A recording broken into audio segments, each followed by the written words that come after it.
this, John. Listen to me. Now, What did here's you? the thing, Marconi. I remember a lot of things, but I don't remember like anything Mike Gaines does. All right, relax. So listen. All right, so what is the most memorable Van Halen related thing that you remember from the Howard Stern show? I think I just told you. All right, wait a second. Wait, John, this is a good question. What was your reaction when you heard David Lee Roth was going to replace Howard Stern on K-Rock? I knew it would suck. I understand. Everybody thought that. But my question is, were you shocked? I mean, like, he wasn't even a radio guy. No, well, come on. This is Tom Chiasano. Was I shocked? Tom Chiasano was so freaking stupid that, no, I wasn't shocked. They just, trying... No, I wasn't shocked. I was like, oh, they think they're going to, David Lee Roth to be the next Howard. He's not a broadcaster. No, of course not. Did you have a rough relationship with Tom? You know, I thought you listen all the time. I do listen all the time. This is for the listeners. This is not just for me. We're talking to the audience here. Hey, Marconi, what's wrong with this guy? There's nothing wrong with it, John. We're just, we thought your memory would be a little better, so we're just trying to work around that. Being here. Relax. This is a tough room, John. This is a tough room. It's a rough room. All right, so listen.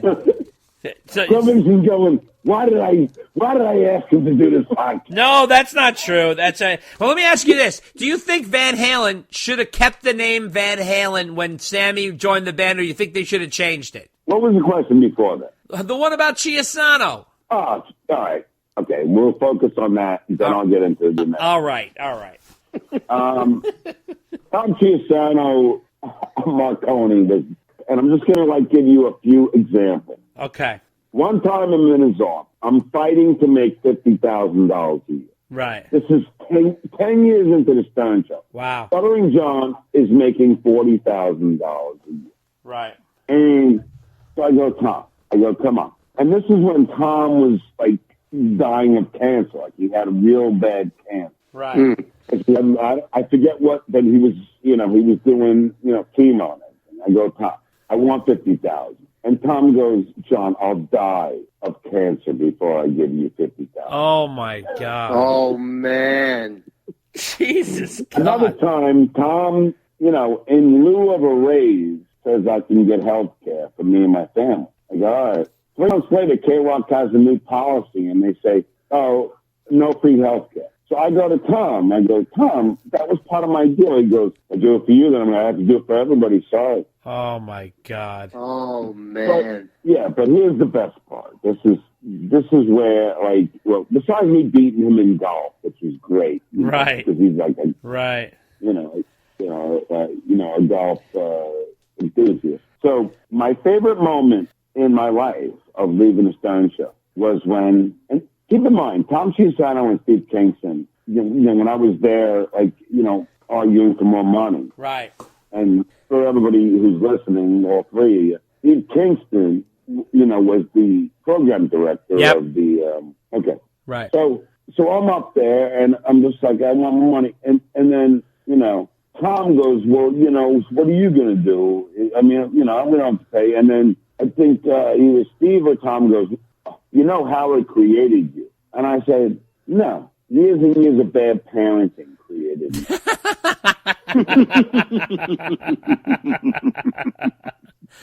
So my favorite moment is in Tom's office after that. Yeah. And then I know, and I go, Tom, I'm giving you my 2 weeks notice. And he goes, why? And I go, because I'm going to be the new announcer of the Tonight Show with Jay Leno. And he leans over in his chair and he goes, no way. And both of you days, to me, it was the greatest moment in my life. Wow. I'm free. It's like Andy Dufresne from Shawshank Redemption. I was right. like, I'm out of here. Right. Exactly. Exactly. In the rain. Right. Right. It was just, because he was such an idiot. Yeah. I mean, Jackie will tell you stories. I don't know if you had Jackie on this podcast. No. So getting back to the question about Sammy, do you think they should have changed the name of the band when Sammy entered, or do you think they should have kept it as Van Halen? No disrespect, but to me, that's not even a question because, Eddie and Alex are still there. You know? Right. They both share the name Van Halen. Right. So no, of course not. I mean, like, you know, you don't call it. Who cares? You know, I mean, it's not Van Hagar. Right. You know what I mean? Okay. All right. Dig back into your memory. When Gary Cherone and Van Halen were in the studio with Howard, they had several women call talking about how well hung Gary is and how they slept with him. Did you guys put some women up to do that, or were they real calls? What? Oh, my God. All right. That's the answer to that question. All right. So. I have no idea. All right. John. All right. You ready? Get your baseball bat because I'm going to pitch some softballs at you. You ready? All right. So listen. We're going to go. The problem. Listen to me. Here's the problem, because I don't remember anything about Gary Cherone. Okay. All right. Good. So listen.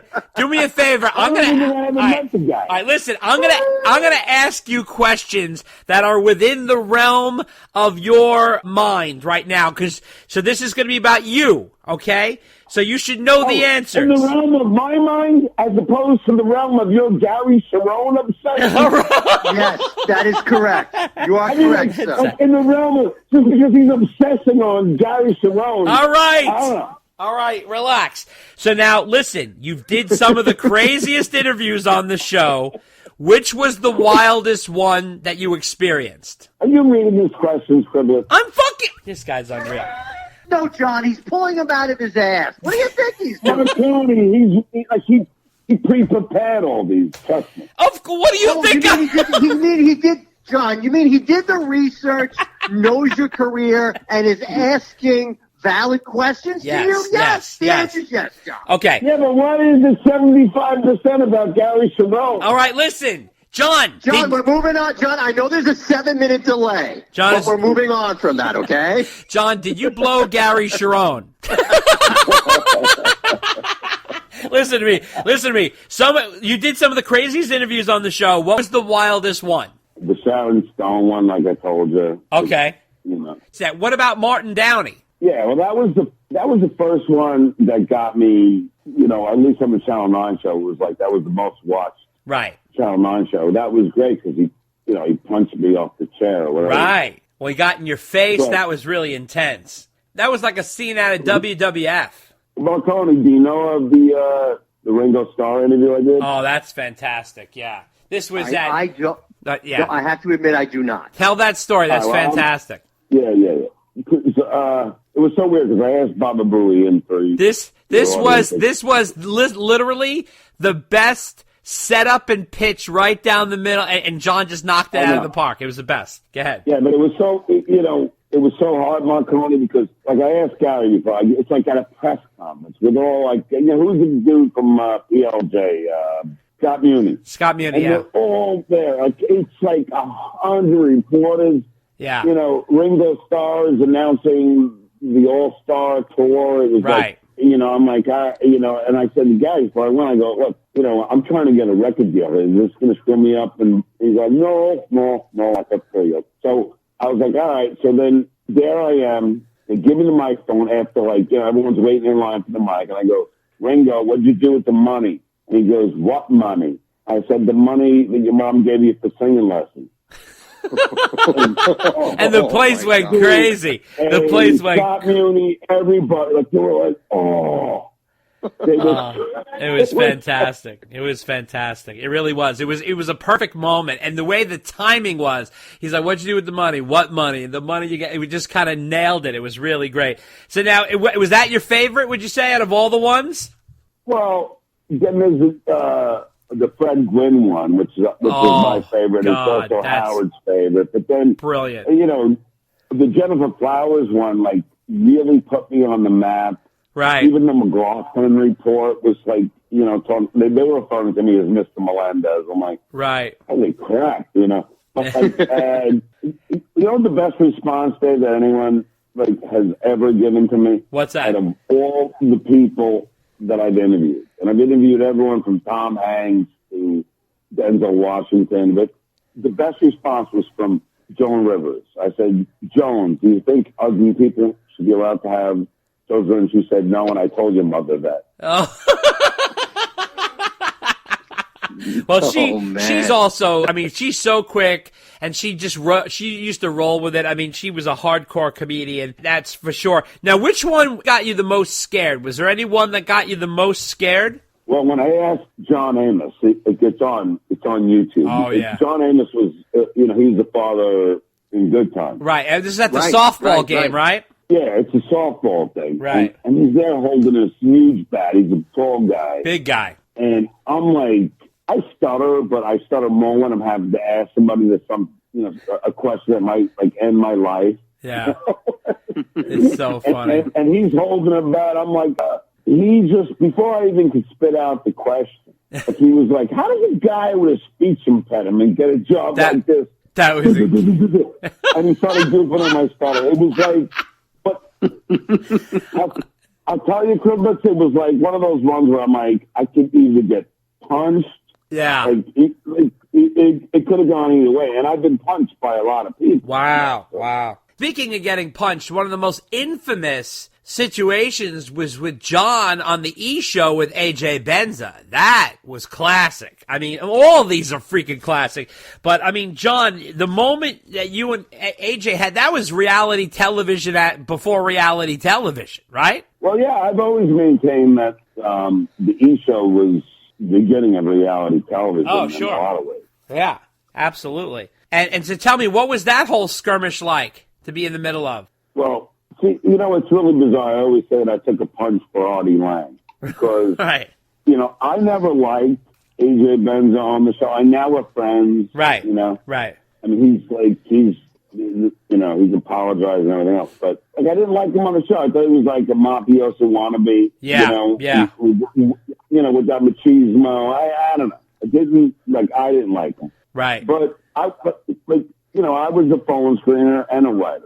So my computer was right to Howard. So whatever I wrote, Howard saw. So, I would give him the option, the guy likes AJ, guy hates AJ.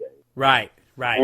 But of course, Howard, it's not my decision, but Howard's going to take all, people who hate AJ. That's just good radio. Right. And AJ started getting so mad.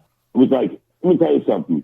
If Stuttering John puts one more of these calls through, I'm going to go out and smack him in the face. Right. So then I'm like, I'm going to call in, just put me on hold, and then I pretend that I was somebody else and just ruined him. He's like, that's it. And he came out, and then he smacked me. Thankfully, Gary's teeth got in the way, so I didn't feel much of it. But and then it became, and they had to fire AJ, and so I literally gave Artie Lang his job. Wow, that's incredible. And so now, which celebrity got the most offended, would you say? God, everybody from Maude. B. Arthur? There's so many. Yeah, B. Arthur. Yeah. Billy Crystal. I mean, he that was a hot one. That was a hot one. So this is what you're going to do. This is what you're going to do. You're going to take this back to Howard, and you could tell him to go shove it up his fucking ass or something. It was just unbelievable. That was great. Did I ever tell you this story? Which one? Criblets. Yeah.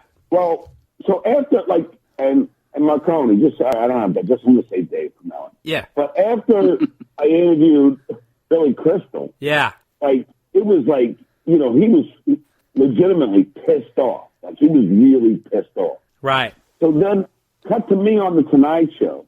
Right. And we're doing a special week in Vegas. Right.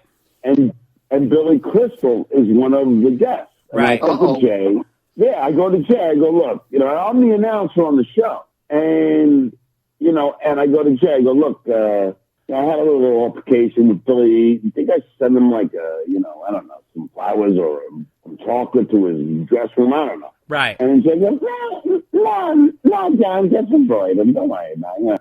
So I did my best to avoid him. Right. As I did my best for that Jay Leno impression. But I did my best to avoid him. Right. But then I'm in the green, I'm in the makeup room. Right. With Robin Leach, who I became friends with, and I'm started getting out of here. Right. And then, I'm trying to avoid Billy, and he walks in, and then Robin Leach goes, hey, Billy, say hello to my good friend, Stuttering John. Oh, no. Wow.